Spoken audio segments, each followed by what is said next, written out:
You know, in my different social medias, I get asked the same question almost every day. Legacy gentlemen, what are you? Red pill, blue pill, white pill, purple pill? Like, what are you? I think that's such an easy question. In fact, I avoided answering it directly because I wanted to show by putting videos on the channel so you can see what a legacy gentleman is supposed to be about. But you know what? Hey, I think enough time has passed, and so I'm going to talk about today where the legacy gentleman fits in the manosphere. So let's get at it. Hey, I'm Rob Johnson, and welcome to the Legacy Gentleman channel. As I mentioned earlier, I'm going to talk about where legacy gentleman fits into the manosphere. But first, I want to make sure we're all speaking from the same sheet of music. So I'm going to define red pill, blue pill, briefly talk about those other pills, and then talk about what legacy gentleman is. So for each of these, I'll be defining them in the term of relationships. And I'm going to tell you why I do that.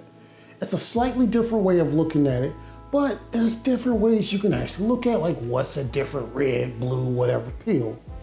You can look at it as the mindset that a person has when they're in a relationship, or you can look at it as the mindset a person has for the way they view the world and everything in it, or you can do it from the way I'm going to say, just look at a relationship and see how this relationship fits into the pill definition. So from my perspective, I define a blue pill relationship as a modern relationship or a woman-led relationship. Now, some will just call it a woman-led relationship or a poly relationship where both partners can see whoever they want. That's usually a woman's choice. Or it's one of those 50-50 relationships, which in general is a woman-led relationship also, where the guy is just being deceived by the woman. And so those are what a blue pill relationship looks like. And they are based firstly off the man's concession. Now, he might have all these concessions for a bunch of different reasons that include, really, he feels like he needs to have a concession to actually be in a relationship or to have somebody in his life. Or he's, like I said, this is just a desperation thing for him. He's like, this is it. This is all I can get. This is the only woman I can get.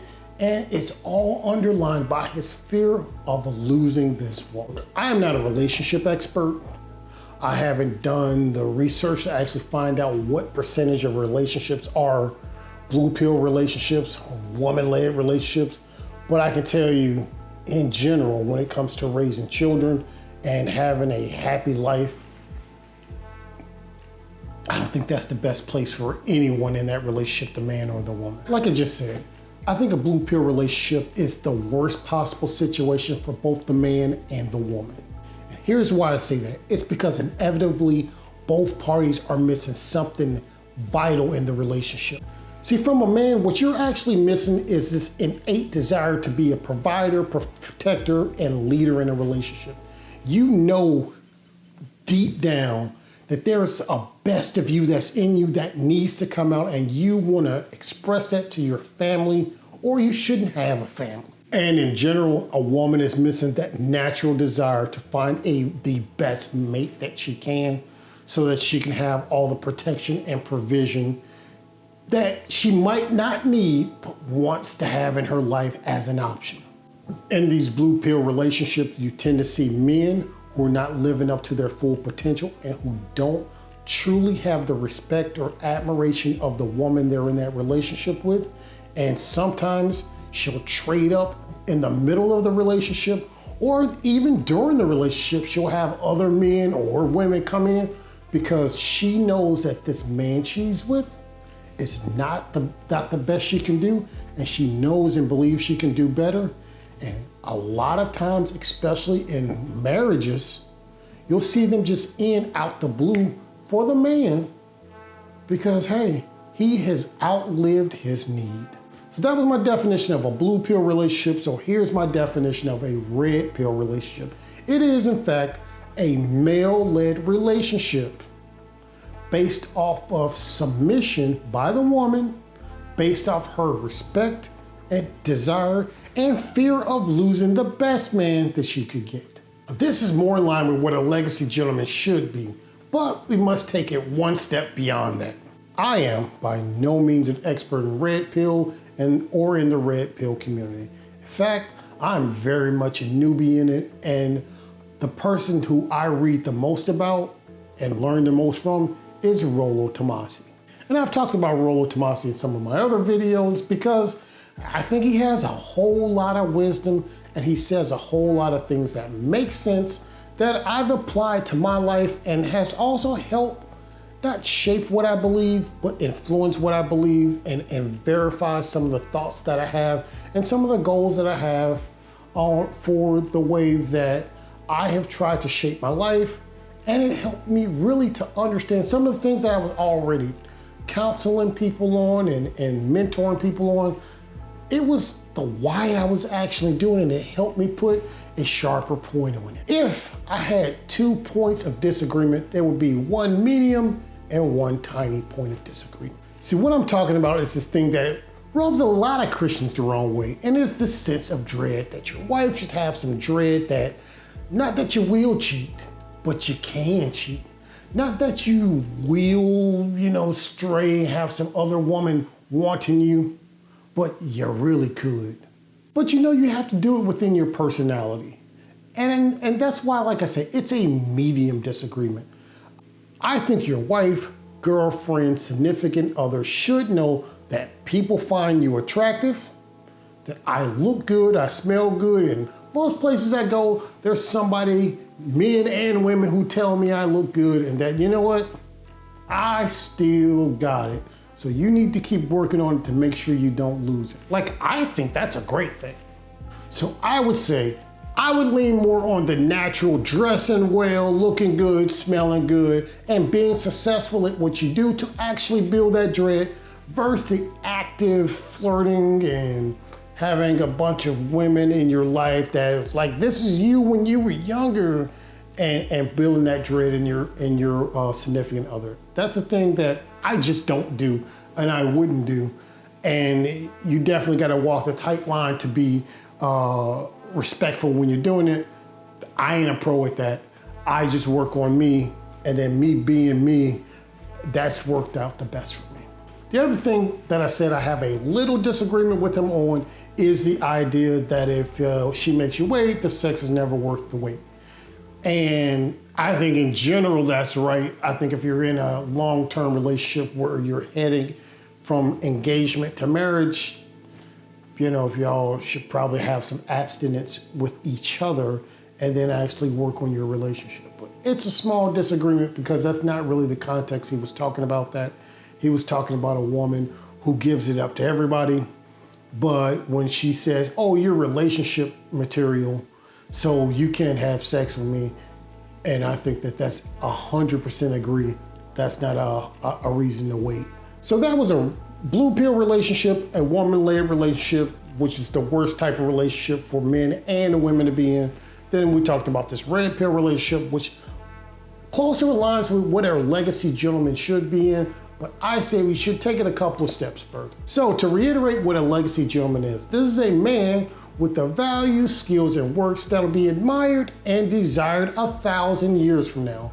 What that means is we're gonna have to actually look backwards and look forward when we're looking at how we should be acting. And that means those old traditions that they're trying to get rid of, which actually more in line with what a red pill relationship is, should be the starting off standards. But men, you have to be better and you have to be getting better. See, we as a legacy gentleman, our minds have to be different from people here today and different from the people in the past. Your minds have to be changed, and the works you're doing has to be on your purpose for your life, which means you need to first understand what that purpose is, and then you need to actually be building it. And that is what leadership looks like in a family. That's what a male-led relationship, a red pill relationship looks like.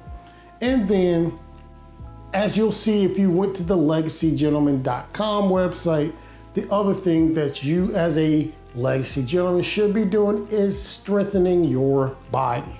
These three things, changing your mind, working on your purpose, and strengthening your body, are all the things that'll help you build those values, skills, and works that'll be admired and desired 1,000 years from now. As I've said in a whole bunch of my videos, men should lead. You should lead in your life. You should lead in your family. You should lead in your community, which is what you should be doing in a relationship. Where do legacy gentlemen fit in between red pill and blue pill? Well, gentlemen, I'm gonna tell you this. If you had a choice between red or blue pill, be red pill. If you had a choice to be red pill or purple pill would be a little bit from the red pill, a little bit from the blue pill, until it becomes purple. And so it's a 50-50 relationship. Yeah, that's a blue pill relationship. Just go be red pill and lead the relationship. But look, guys, I want to make sure I've said this very clearly. We should not be red pill. We should not be blue pill. We are working to be legacy gentlemen. A legacy gentleman, actions, thoughts, and minds are definitely closer to red pill. If you were thinking, hey, I like red pill stuff, should I be red pill? Or is this something different than being red pill? First, if you're not red pill, sure, be red pill, but that should not be your end all be all. That is just a stepping stone till you get to the next level. To be a man who changes the world, who shapes the world, who build men who are going to change the world and make it better, that is what we're doing here as legacy gentlemen. We're being the best us we can be so we can move on and pass it on to people who will be here well after us. They'll say, hey, that thing that you did, I saw it as an example. Maybe it was on YouTube. Maybe it was only for the people who physically put eyes on you, how you changed your community and made it better. That is what we're aiming to be. I remember the other day watching Jordan Peterson tearing up when he talked about how they were like, oh, you're the king of incels and making fun of him. You know what, guys? Sometimes life is really hard. I've talked about how my preteen years were terrible. But as I got older, like I said, I was very blessed because my dad was a physical specimen even right before he passed away. And I had a little bit of those genes in me. So by the time puberty hit, I got a lot better, but I'm still a big dark-skinned guy in America where, you know, that goes in and out of favor a lot. But I can tell you the constant has always been for me is that I know that everyone who always told me I couldn't achieve stuff, they were wrong because they don't know me. Everyone who's told you you can't do something, they're wrong. When you tell yourself you can't do stuff, you're mistaken right now. Because I'm telling you, if there's a fire to be great inside of you, if there's a, hey, my life can be better, I just wish I knew what to do, then my brother, find out what that thing you need to do is. Read a book, watch another video, look at somebody who's doing 10% better than you, see what they're doing, that's legal and in line with your personality, and mimic it as much as you can until it becomes who you are so you can move to the next level. Why I like red pill content, why I like manosphere content, why I really like black manosphere content, it's because there's a bunch of men who've accomplished stuff telling you you can be better, that we as men are not the redneck bumpkins, we're not the hood chains on our neck losers that they try and tell us that that's all we can ever be. All of us have more in us. All of us have the best dreams and hopes we have for ourselves, and we can all get there by working our butts off and filling our heads with knowledge and actually aiming for that goal. So red pill, blue pill, whatever. Be a legacy gentleman, a man whose skills, values, and works will be admired and desired 1,000 years from now. And you can do it because we can all think of Plato or Caesar, men whose works and values and skills are admired and desired today, 1,000 years later. Oh yeah, that is 100% in you. And this channel and everybody who watches these videos are 100% willing to come alongside of you and help you do it. All right, gentlemen, I want to thank you for stopping by the Legacy Gentleman channel. Please, in the comments, let me know what your thoughts were on my take on red pill relationships, blue pill relationships, and where Legacy Gentleman fits in all those things. Also, if you found something in this video helpful, inspiring, or just thought-provoking, please like the video.